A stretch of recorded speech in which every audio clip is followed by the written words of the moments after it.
सरपंच जी, कुछ पता चला? लता, तू फिर आ गई। तुझे मैंने कितनी बार कहा है, कोई खबर मिलेगी तो बता दूंगा। आज 2 साल हो गए मेरे पति को गायब हुए। मुझे तो ये तक पता नहीं वो किस हाल में है। तू फिक्र मत कर, मैं खोज में लगा हुआ हूँ। जैसे ही कुछ पता चलेगा तुझे जानकारी दे दूंगा। अब तू घर जा, शाम होने वाली है। इसके बाद लता चेहरे पे उदासी लिए बारिश में भीगते भीगते अपने घर वापस आती है। लता बहू, क्या हुआ, कोई खबर मिली? नहीं माँ जी, 2 साल से उन्हें ढूंढने में परेशान हूँ। मेरी तो अब उम्मीद ही टूटती जा रही है। पता नहीं वो कौन सी मनहूस घड़ी थी जब मैंने अपने बेटे को शहर में काम करने की अनुमति दी थी। सरपंच ने उसे शहर भेजा था। उस दिन के बाद से उसकी कोई खबर ही नहीं मिली। मुझे तो कभी कभी सरपंच के ऊपर ही शक होता है। नहीं पिताजी, सरपंच जी ऐसे व्यक्ति नहीं हैं। 2 साल से वो भी उनकी खोज में लगे हैं। अगर उनके मन में कोई छल कपट होता तो वे मेरी इतनी सहायता न करते। आखिर सरपंच ने ही हमारी लता बहू को काम दिया, हमारी उजड़ती जिंदगी में उम्मीद की किरण जगाई। वो हमारे लिए किसी देवता से कम नहीं है। आप दोनों परेशान न हो, मैं आपसे वादा करती हूँ आपके बेटे को जरूर ढूंढ निकालूंगी। अच्छा, मैं कुछ खाने को बना देती हूँ। इतना बोलकर लता रसोई में चली जाती है। अरे यहाँ तो बस आलू और थोड़े से चावल पड़े हुए हैं, ज्यादा तो कुछ है नहीं। एक काम करती हूँ, आज सिर्फ आलू की ही सब्जी बना देती हूँ। लता आलू की सब्जी बनाने में लग जाती है।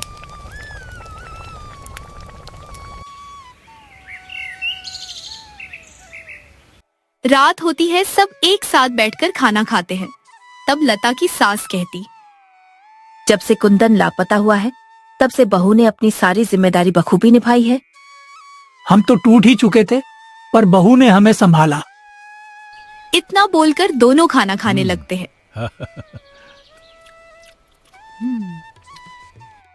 वाह बहू, तुम्हारे हाथ की आलू की सब्जी का तो कोई जवाब ही नहीं है।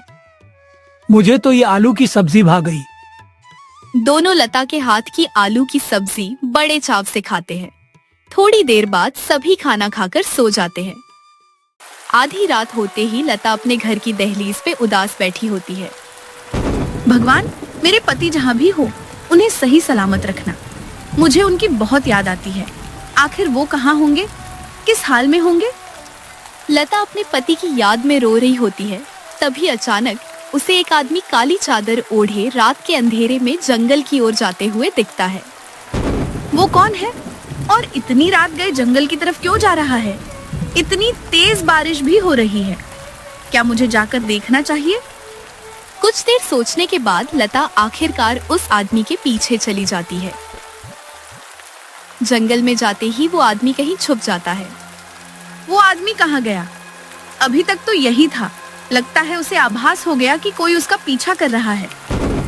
लता काफी देर तक जंगल में उसे ढूंढती है, पर वो उसे कहीं नहीं दिखता है। इसीलिए वो वापस घर लौट जाती है।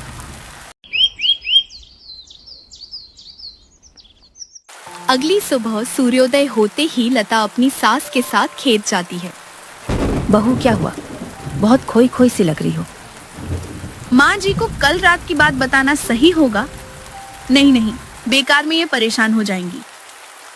क्या सोच रही हो बहू? कुछ कहो भी। कुछ नहीं माँ जी, बस काम के बारे में सोच रही थी। अच्छा, वैसे इस बार फसल कुछ खास नहीं हुई है। मुझे नहीं लगता इससे हम घर का खर्च चला पाएंगे।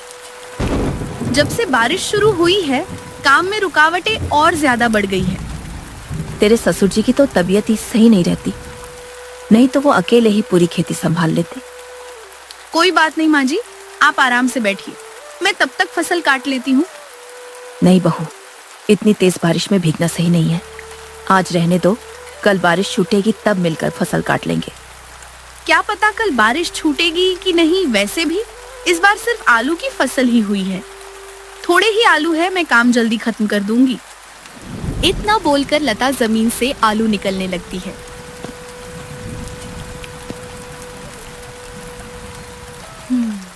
कुछ देर बाद वे लोग टोकरे में आलू भर के वहां से चले जाते हैं।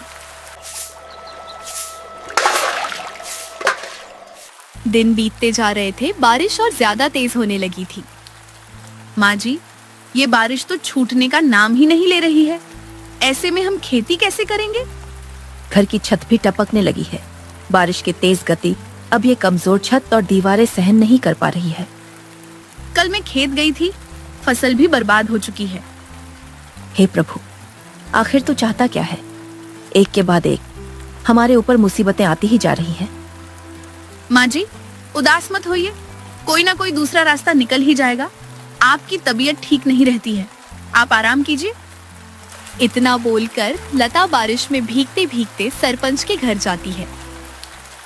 सरपंच जी, मेरे पति की कोई खबर मिली? देखो लता, तुम हर रोज यहाँ अपने पति की खोज में आ जाती हो। मुझे तुम पर बहुत तरस आता है।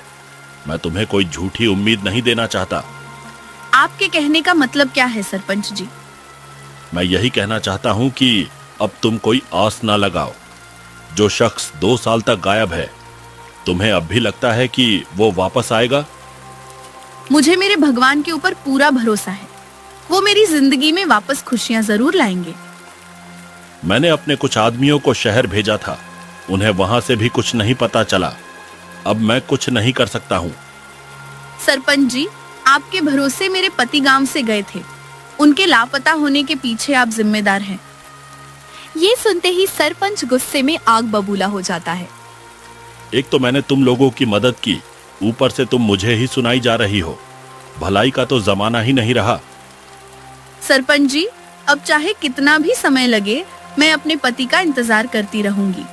अब मैं खुद ही उन्हें ढूंढूंगी। इतना बोलकर लता रोती हुई अपने घर वापस आती है। कमरे में माँ बुखार से तपती बिस्तर पे पड़ी होती है। आ गई बहू, जरा एक ग्लास पानी तो लाना। आपको अचानक क्या हो गया माँ जी? सुबह तक तो आप ठीक थी। बस हल्का सा बुखार है। ये सुनते ही लता अपनी सास के माथे को छूती है। आपको तो बहुत तेज बुखार है माँ जी। ऐसे मौसम में तबीयत का बिगाड़ना साधारण बात है बहू, तुम फिक्र मत करो। मैं थोड़ा आराम करूंगी तो ठीक हो जाऊंगी। मैं कितनी बेबस महसूस कर रही हूँ। अपने पति के गैर मौजूदगी में उनके माता पिता का ध्यान तक नहीं रख पा रही। कितनी लाचार हूँ मैं। लता के ऊपर चारों तरफ से मुसीबतों का पहाड़ टूट पड़ा था। उसके पास तो इतने पैसे तक नहीं थे कि वो दवाइयां ला सके।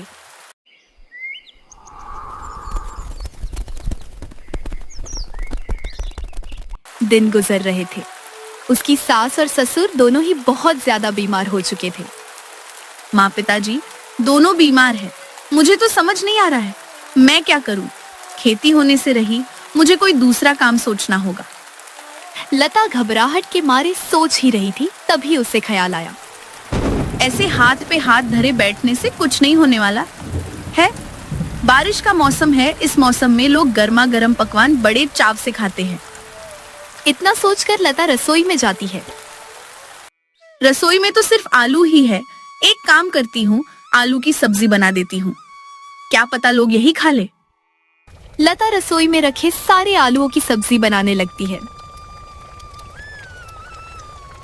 कुछ देर बाद लता एक ठेले में छतरी लगाए सारी पकी सब्जियां उसमें रखती है और बाजार बेचने चली जाती है। ले लो, गरम गरम आलू की सब्जी ले लो, अभी अभी बनी है, बहुत स्वादिष्ट है। एक पति पत्नी का जोड़ा उसके ठेले पे आता है। बहन, सिर्फ आलू की सब्जी कौन खरीदता है? इसके साथ कुछ और भी रखना चाहिए था ना। अभी फिलहाल मेरे पास बस आलू ही पड़े थे। मुझे अभी पैसों की बहुत जरूरत है, इसलिए जल्दी जल्दी में यही बना लाई। अच्छा बहन, हमारे लिए एक प्लेट लगा दो। सिर्फ एक? पर आप तो 2 लोग हैं। हम दोनों एक ही प्लेट में खाएंगे। वो सुना है तुमने कि एक प्लेट में खाने से प्यार बढ़ता है। लगता है आप दोनों की नई नई शादी हुई है। हाँ, पिछले हफ्ते ही हमारी शादी हुई है। बहुत खुशी हुई आप दोनों का एक दूसरे के प्रति प्रेम देखकर। ऊपर वाला आप दोनों की जोड़ी बनाए रखे। इतना बोलकर लता खुशी खुशी एक प्लेट में आलू की सब्जी निकालती है और दोनों को देती है। दोनों को साथ खाता देख लता भावुक होकर सोचती, कुंदन, आप कहाँ हैं? क्या आपको मेरी याद नहीं आती? एक वक्त था जब हम दोनों भी ऐसे ही रहा करते थे। वाह बहन, तुम्हारी आलू की सब्जी तो कमाल है। मैंने आज तक इतनी स्वादिष्ट आलू की सब्जी नहीं खाई। सच में इस सब्जी के साथ कुछ और खाने की जरूरत ही नहीं है। यही लाजवाब है। दोनों पति पत्नी लता के हाथों की आलू की सब्जी की इतनी तारीफ करते हैं कि और भी ग्राहक वहां खाने आ जाते हैं।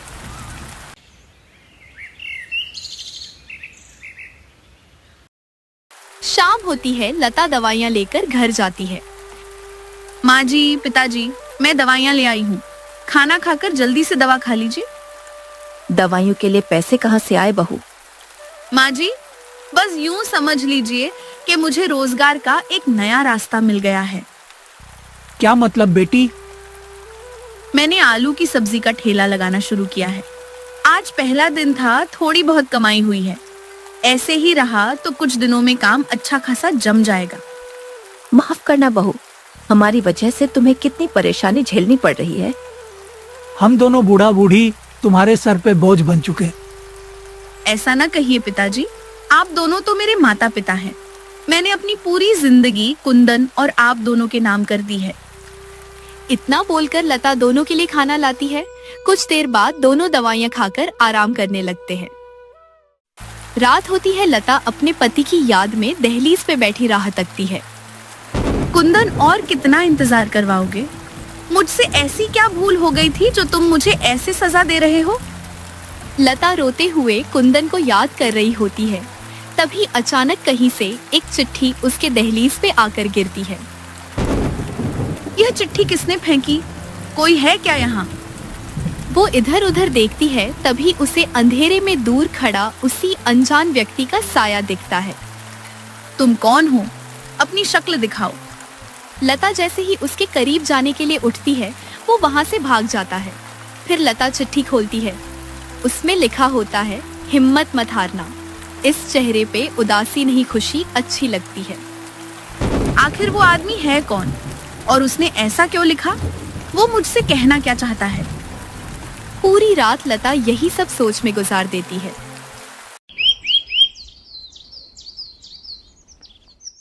अगले दिन से वो उस अनजान व्यक्ति को ढूंढने में लग जाती है।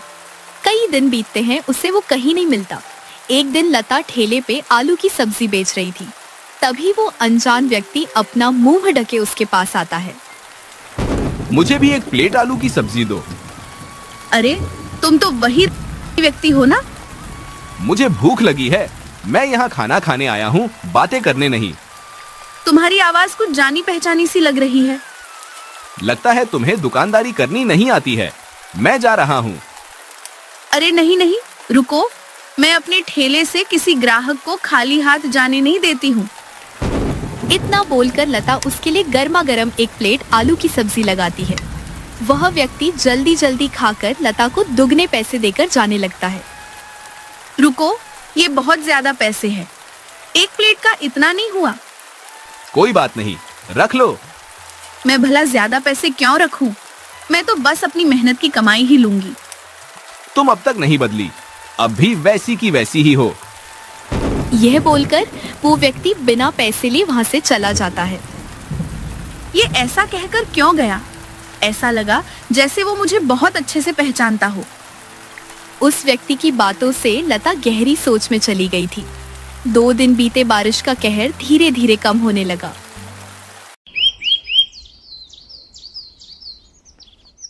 बहुत दिनों बाद लता कुंदन के बारे में पूछने फिर से सरपंच के घर जाती है।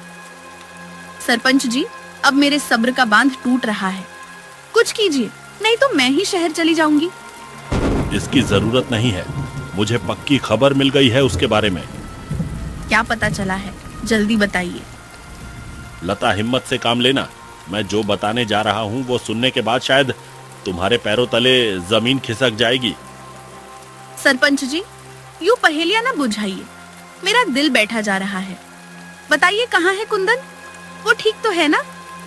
सच तो यह है कि कुंदन हमें छोड़कर जा चुका है।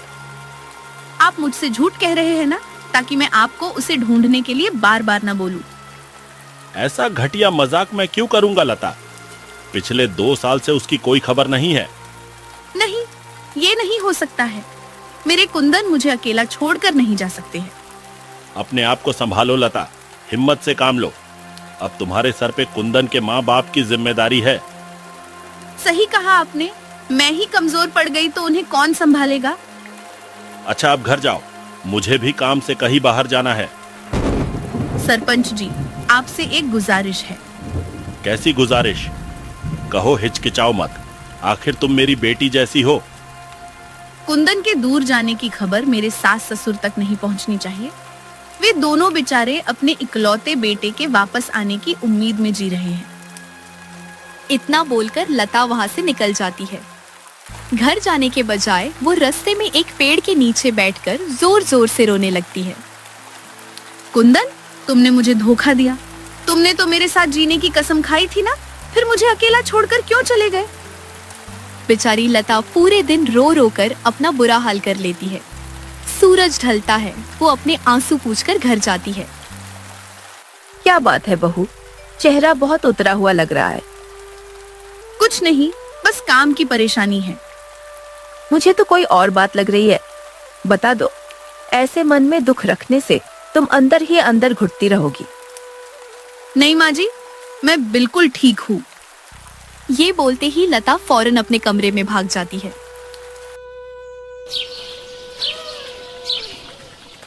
हफ्ते गुजरते हैं, वो अपने कमरे से जल्दी बाहर ही नहीं आती है। उसे इस हाल में देखकर उसके सास ससुर परेशान हो जाते हैं। भाग्यवान, बहू इतनी गुमसुम क्यों हो गई है? तुमने डांट लगाई है क्या? मैं क्या पागल हूँ जो अपनी प्यारी समझदार बहू डांटूंगी? मुझे तो कोई और बात लग रही है। मैंने बहू को इतना मायूस कभी नहीं देखा। हमें पता लगाना चाहिए आखिर बात क्या है। लता अपने कमरे से उनकी बात सुनती है और उनके सामने आ धमकती है। माँ जी, पिताजी, मैं बाजार जा रही हूँ आलू की सब्जी बेचने। बारिश फिर से शुरू हो गई है। खेत से उम्मीद रखना बेवकूफी होगी। बहू, अब तुम्हारी तबीयत कैसी है? इतने दिनों तक तुम बहुत शांत थी। हो सके तो मुझे आप दोनों माफ कर देना। मैं चाहकर भी आपको सच नहीं बता सकती हूँ। मुझे मजबूरन अनजान बनने का दिखावा करना होगा। क्या सोच रही हो बहू? जवाब दो। मैं अब बिल्कुल ठीक हूँ। मैंने सोच लिया है, अब हम किराए के खेत में और काम नहीं करेंगे। मेरी आलू की सब्जी बहुत अच्छी बिक रही है। ठीक है, जैसा तुम्हें ठीक लगे। इसके बाद लता बाजार चली जाती है। दिन बीतते हैं। अब हर जगह लता के हाथों के पकवान की तारीफ होने लगी थी। कुछ ही हफ्तों में उसने दिन दुगनी रात चौगुनी कमाई कर ली थी। एक दिन वो सब कुछ छोड़ छाड़ कर जंगल नदी किनारे जाती है। हमें पैसों की कमी नहीं रही। मैंने इतने पैसे कमा लिए हैं कि माँ पिताजी आराम से अपनी बाकी की जिंदगी गुजार सके।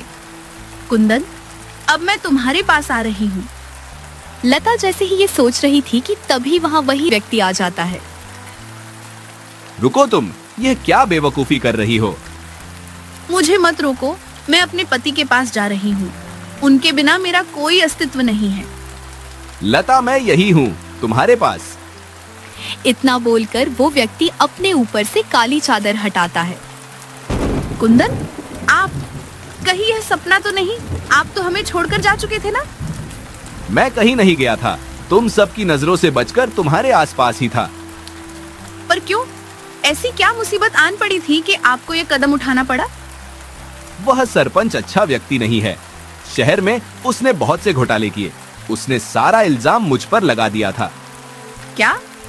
पुलिस से बचकर भाग रहा हूँ सबूतों की तलाश में। तुम लोगों के पास न आने की मेरी बहुत बड़ी वजह थी। कैसी वजह?